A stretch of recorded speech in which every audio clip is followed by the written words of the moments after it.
یا ایہا الذین آمنوا لا تقولوا راعنا وقولوا انظرنا واسمعوا وللکافرین عذاب علیم۔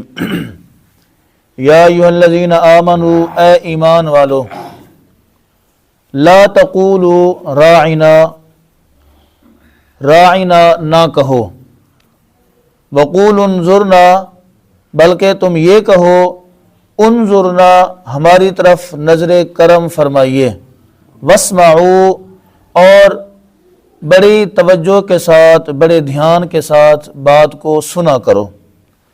نبی مکرم صلی اللہ علیہ وآلہ وسلم کی بات کو بڑی توجہ سے سنا کرو۔ وَلِلْكَافِرِينَ عَذَابٌ عَلِيمٌ، اور کافروں کے لیے بڑا ہی دردناک عذاب ہے۔ مَا يَوَدُّ الَّذِينَ كَفَرُوا مِنْ أَهْلِ الْكِتَابِ وَلَا الْمُشْرِكِينَ، اور کافر اس بات کو پسند نہیں کرتے چاہے وہ اہل کتاب میں سے ہوں یا مشرکوں میں سے ہوں، ان ينزل علیکم من خیر من ربکم، کہ اے نبی مکرم صلی اللہ علیہ وآلہ وسلم آپ کی طرف، آپ کے رب کی طرف سے کوئی خیر، کوئی بھلائی نازل کی جائے۔ واللہ یختص برحمتہ من یشاء، اور اللہ رب العزت جس کو چاہتا ہے اپنی رحمت کے ساتھ مخصوص کر دیتا ہے، اپنی رحمت سے اللہ تعالیٰ اسے بہرہ بند فرما دیتا ہے۔ واللہ ذو الفضل العظیم، اور اللہ رب العزت بڑے ہی فضل والا ہے۔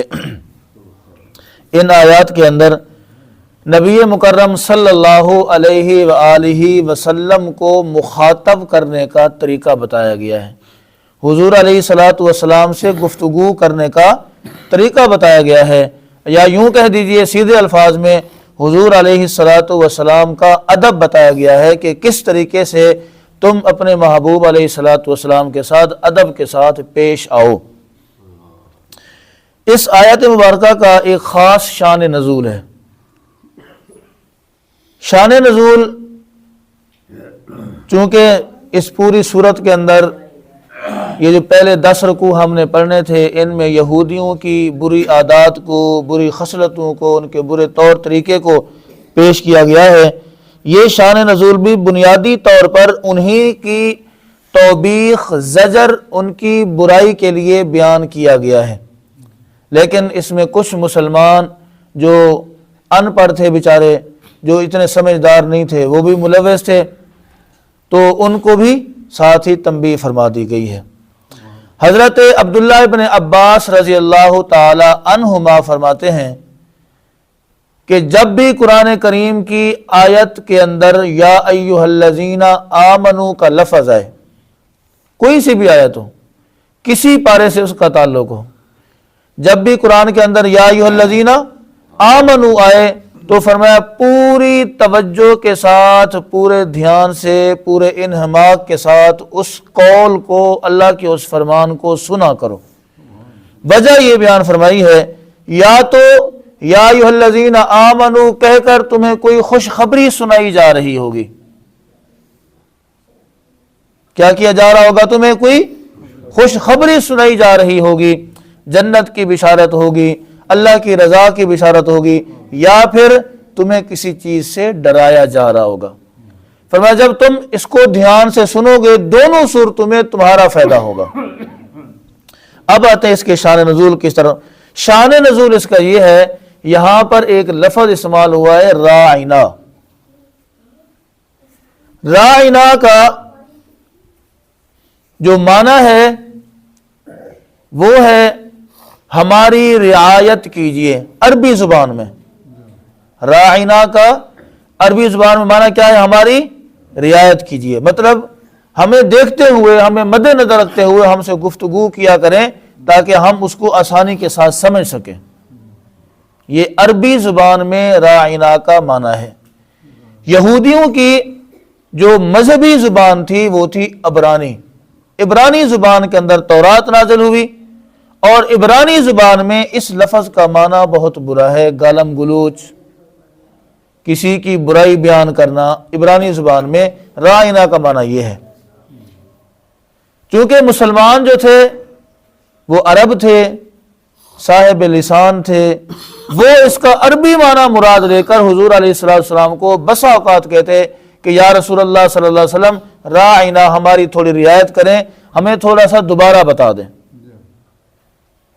ہمیں یہ بات سمجھ نہیں آئی، دوبارہ بتا دیں۔ مسلمان تو یہ معنی جو صحیح معنی تھا عربی میں وہ لیتے تھے، لیکن یہودی جو تھے وہ یا تو راعنا کا معنی عبرانی زبان سے لیتے جس کا معنی کیا ہے، گالم گلوچ، برائی بیان کرنا، یا عربی کے اندر بھی اگر وہ اس کا معنی مراد لیتے تو راعنا کو تھوڑا سا عین کو کھینچ کر راعینا کہتے ہو۔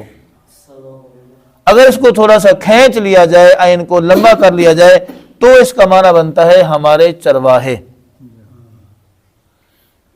معنی کیا بنتا ہے، ہمارے چرواہے۔ دونوں صورتوں میں حضور علیہ السلام کی وہ بے ادبی گستاخی کرنا چاہتے تھے، اور مسلمان بیچارے سادہ لو تھے، کچھ نو مسلم تھے، وہ بھی اگر کوئی بات سمجھ نہ آتی تو حضور علیہ السلام سے کہتے راعنا، ہماری رعایت کریں۔ اللہ رب العزت کو اچھا پھر وہ بعد میں جا کر اس چیز کا مسلمانوں کا مذاق اڑاتے کہ دیکھو جی ہم ان کے پاس بیٹھ کر، ان کے سامنے بیٹھ کر، ان کی آنکھوں کے سامنے ان کے نبی کی شان میں گستاخی کرتے ہیں اور وہ بھی ہمارے ساتھ مل جاتے ہیں۔ وہ مسلمانوں کا مذاق اڑاتے تھے۔ اللہ رب العزت کو یہ طریقہ پسند نہ آیا۔ اللہ نے فرمایا کہ خبردار، آج کے بعد میرے محبوب سے جب بھی کوئی بات کرے وہ راعنا کا لفظ بالکل استعمال نہ کرے۔ صرف راعنا کریں بلکہ ایسا کوئی بھی لفظ استعمال نہ کرے جس کے دو معنی بن سکتے ہیں، جسے ہم ذو معنی کہتے ہیں، دو معنوں والا، ادب بھی مراد ہو اور بے ادبی بھی مراد ہو۔ ایسے الفاظ کے استعمال سے اللہ رب العزت نے قطعی طور پر منع کر دیا کہ دوبارہ کوئی بھی بندہ اگر ایسے الفاظ استعمال کرے گا تو اگلی آیت کے اندر اس کی جو ہے نا برائی کو بیان کیا جا رہا ہے۔ کبھی بھی کوئی بھی لفظ حضور علیہ السلام کے بارے میں ایسا نہیں استعمال کرنا، قیامت تک کے لیے اللہ کا یہ حکم ہے، چاہے کوئی مسلمان ہو، چاہے کوئی یہودی ہو، چاہے کوئی عیسائی ہو، جو جس مرضی مذہب کے ساتھ اس کا تعلق ہو، اس کو منع کر دیا ہے کہ حضور علیہ السلام کو خطاب کرتے ہوئے ایسے الفاظ کا استعمال نہیں کرنا۔ یا اللہ پھر کیا کریں؟ ذو معنی الفاظ کا استعمال نہیں کر سکتے تو کیا کریں؟ اللہ نے فرمایا انظرنا، جب بھی تم میرے محبوب سے بات کرو، کچھ پوچھنا ہو، پہلی بات تو یہ اللہ نے کہا کہ انظرنا واسمعوا، دو چیزیں بیان کی۔ پہلی بات تو اللہ نے فرمایا کہ یہ ہے کہ جب بھی حضور میرے محبوب تم سے گفتگو کریں تو تم اتنے دھیان سے، اتنی توجہ سے بات سنا کرو کہ دوبارہ تمہیں سوال کرنے کی ضرورت ہی پیش نہ آئے، پہلی بار ہی میں سمجھ جایا کرو۔ گویا کہ یہ درس دیا جا رہا ہے کہ میرے محبوب سے زیادہ سوال و جواب مجھے پسند نہیں ہے۔ کون کہہ رہا ہے؟ اللہ کہہ رہا ہے۔ تمہاری ذمہ داری یہ ہے کہ جب بھی وہ تم سے گفتگو فرمائے اتنی توجہ سے، اتنے دھیان سے سنو کہ دوبارہ تمہیں سوال کرنے کی نوبت پیش نہ۔ یہی وجہ ہے کہ صحابہ کرام نے جب اس آیت کو سنا، پڑھا، اس کے بعد صحابہ کرام کی کیفیت یہ تھی، احادیث مبارکہ میں آتا ہے حضور علیہ السلام کی محفل میں صحابہ بیٹھتے تو یوں لگتا جیسے کوئی درخت ہے، پرندے ان کے سروں پر، ان کے کندھوں پر آ کر بیٹھ جایا کرتے تھے، اس قدر وہ بے جان ہو کر بیٹھتے، اپنے آپ کو اس قدر وہ مضبوط کر کے بیٹھتے کہ وہ ہلتے بھی نہیں۔ ان کا دھیان، ان کا دماغ، ان کے دل، ان کی توجہ کس طرف ہوتی تھی؟ حضور علیہ السلام کی گفتگو کی طرف ہوتی تھی۔ انظرنا کا معنی یہ ہے یا رسول اللہ صلی اللہ علیہ وسلم ہمیں تھوڑی سی مہلت دیں، ہمیں تھوڑی سی مہلت دیں۔ مہلت کا معنی یہ ہے یہ چیز ہمیں سمجھ نہیں، دوبارہ سمجھا دیں۔ اب اس میں کوئی دوسرا معنی لیا نہیں جا سکتا، نظر کرم کہہ دیں، نظر التفات کہہ دیں، ٹھیک ہے نا، ہماری رعایت کہہ دیں، ہمیں مہلت کہہ دیں، یہ سارے معنی ادب کے ہیں۔ تو اللہ رب العزت نے اس چیز سے سختی سے منع فرما دیا کہ دوبارہ کوئی بھی بندہ میرے محبوب علیہ الصلوۃ والسلام کو جب مخاطب کرے گا تو ذو معنی الفاظ استعمال نہیں کرے گا۔ وَلِلْكَافِرِينَ عَذَابٌ علیم۔ آگے اللہ نے فرما دیا جو بندہ اس حکم کی خلاف ورزی کرے گا، جو بندہ اس حکم کی خلاف ورزی کرے گا، ذو معنی الفاظ استعمال کرے گا، اس کے ظاہری معنی کچھ ہوں گے، اپنے دل میں معنی کچھ اور لے رہا ہوگا، تو فرمایا وہ کافر ہے، اور کافر کے لیے کیا ہے؟ اللہ کی طرف سے بڑا تکلیف دینے والا دردناک قسم کا عذاب اللہ نے تیار کر رکھا ہے۔ آگے فرمایا ما یود الذین کفروا من اہل الکتاب ولا المشرکین ان ينزل علیکم من خیر من ربکم۔ یہ کیوں حضور علیہ الصلوۃ والسلام کے بارے میں ایسے الفاظ کہتے تھے؟ اللہ نے وجہ یہ بیان فرمائی ہے، کافروں کو یہ بات پسند ہی نہیں تھی، کافر اس چیز کو بالکل پسند نہیں کرتے تھے کہ اللہ رب العزت مسلمانوں کی طرف یا اپنے محبوب علیہ الصلوۃ والسلام کی طرف اپنی طرف سے کوئی خیر نازل فرمائے، کوئی بھلائی نازل فرمائے، یہ کافروں کو پسند نہیں تھا۔ وہ کافر یہودی بھی ہو سکتے ہیں، عیسائی بھی ہو سکتے ہیں، مشرکین مکہ بھی ہو سکتے ہیں، ان سب کو یہ پسند نہیں تھا کہ اللہ تبارک و تعالیٰ اپنے محبوب کی طرف کوئی بھلائی والی یا خیر والی بات نازل فرمائے۔ اس حسد کی وجہ سے، اس بغض، اس عناد، اس کینہ کی وجہ سے وہ حضور علیہ الصلوۃ والسلام کی شان میں ایسی بیہودہ باتیں کر کے اپنے دلوں کو تسکین پہنچایا کرتے تھے، اس کے علاوہ کوئی وجہ نہیں تھی۔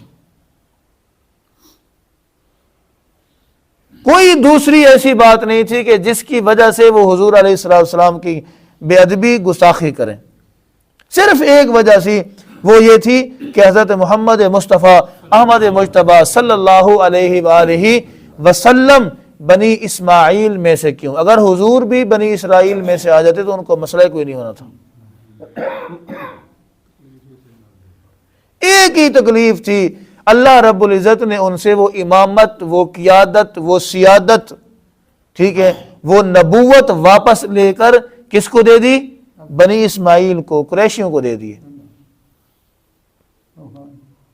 صرف اس بات پر آ کر وہ حضور کے بھی دشمن، مسلمانوں کے بھی دشمن، اور اس وقت سے لے کر قیامت تک یہ بدبخت مسلمانوں کے دشمن چلتے آ رہے ہیں اور چلتے رہیں گے۔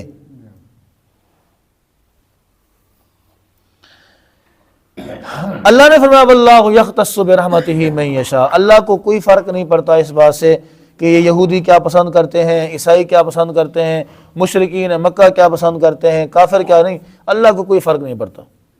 اللہ جسے چاہتا ہے، نہ اللہ ذات دیکھتا ہے نہ اللہ پات دیکھتا، اللہ کچھ نہیں دیکھتا، اللہ انسان کے دل کو دیکھتا ہے۔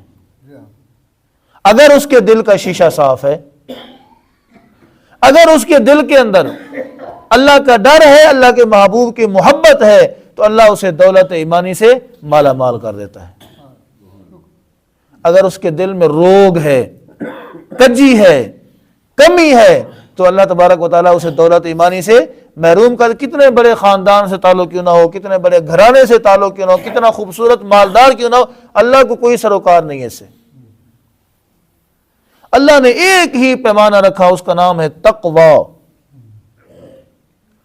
کیا نام ہے اس کا؟ تقوی۔ تقوی جس بندے کے دل کے اندر ہے وہ اللہ کا محبوب ہے، اللہ کا مقرب ہے، اور اللہ اس کا زمینوں پر بھی ذکر فرماتا ہے، آسمانوں پر بھی ذکر فرماتا ہے۔ اور تقوی کا تعلق ہے خلوص سے، ریاکاری سے تقوی کبھی نہیں آتا۔ ریاکاری انسان کو بگاڑ دیتی ہے، اس کے اعمال کو بگاڑتی ہے، اس کے کردار کو بگاڑتی ہے، لیکن جو خلوص ہے یہ کیا کرتا ہے؟ انسان کو سنوارتا ہے، انسان کو بناتا ہے، انسان کو اللہ کی طرف کھینچ کر لاتا ہے، اور ہر وقت اللہ کا ڈر اس کے دل میں پیوست کرتا ہے۔ یہ ہے خلوص۔ واللہ ذو الفضل العظیم۔ آگے فرمایا اللہ تبارک و تعالیٰ بڑے ہی فضل والا ہے ان لوگوں کے لیے جو اللہ سے ڈرتے ہیں۔ سرکشوں کے لیے اللہ کا کوئی فضل نہیں ہے، نہ دنیا کے اندر نہ ہی آخرت کے اندر۔ تو آج کا ہمارا سبق یہ ہے، یہ صرف یہودیوں کے لیے عیسائیوں کے لیے یا اس وقت کے مسلمانوں کے لیے نہیں تھا، یہ حکم قیامت تک کے لیے ہے، یہ حکم قیامت تک کے لیے ہے۔ تو حضور علیہ السلام کو جب بھی مخاطب کریں گے بڑے ادب کے ساتھ، بڑے احترام کے ساتھ، زبان پر بھی ادب والے الفاظ اور دل کے اندر حضور علیہ السلام کے لیے محبت ہو، پیار ہو، لگن ہو، تو اللہ رب العزت کو یہ ادا پسند آئے گی اور اللہ تبارک و تعالی ہم سب کے حال پر اپنا فضل اور کرم فرمائے گا۔ اللہ سے دعا ہے اللہ تبارک و تعالی ہمارے دلوں میں ایمان کی دولت کو پیوست فرمائے، اللہ ہمارے دلوں میں اپنے محبوب علیہ السلام کی محبت کو پیوست فرمائے، اللہ تعالی ہمیں دوغلے پن سے محفوظ رکھے۔ وآخر دعوانا الحمد للہ رب العالمین۔